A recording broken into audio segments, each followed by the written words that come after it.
திமுகவின் பணம் எங்கே இருக்குன்னு எங்களுக்கு தெரியும், அது விரைவில் வெளியில் வருங்கிறது. இது ரொம்ப நாளாக சொல்லிக்கிட்டு இருக்கீங்க. எலெக்ஷன் வரப்போகுது, அவங்க பண டிஸ்ட்ரிபியூஷன் எல்லாம் மாவட்டங்களுக்கெல்லாம் போயிடுச்சு, மாவட்ட செயலாளர்களுக்கெல்லாம் பணம் போயிடுச்சு. எலெக்ஷன் டைமில் ஒரு ஆளுக்கு எவ்வளோ கொடுக்கணும் அப்படின்னு பிரித்து கொடுத்துட்டாங்க.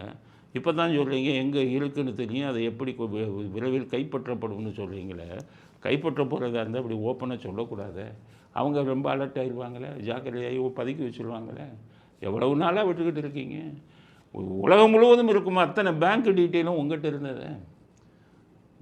பாஜகவுக்கு நான் அப்போவே அதான் கேட்டேன், சுவிஸ் பேங்க்லேருந்து யார் யார் பணம் வச்சுருந்தாங்கன்னு சுவிஸ் பேங்க்லேருந்து கொடுத்துட்டான் மோடி அரசாங்கத்துக்கு. எந்தெந்த அரசியல்வாதி வச்சுருக்காங்கன்னு கொடுத்தாங்க. இன்று வரை மோடி அரசாங்கம் எந்தெந்த அரசியல்வாதி வச்சுருக்காங்கிறத நாட்டு மக்களுக்கு சொல்லலை. அப்போ ஊழல்வாதிகளை நீங்கள் காப்பாற்றி கொண்டிருக்கிறீர்கள். ஏன் இவ்வளவு நாளாக என்ன பண்ணீங்க? அவங்க எங்கெங்கேயோ 30,000 கோடி சம்பாதிச்சிட்டாங்கன்னு பிடிஆர் சொன்னார். 30,000 கோடி எங்கே வச்சுருப்பாங்க? இன்கம் டேக்ஸ் கண்ணுக்கு தெரியலையா? இவ்வளவு நாள் தெரியலையா?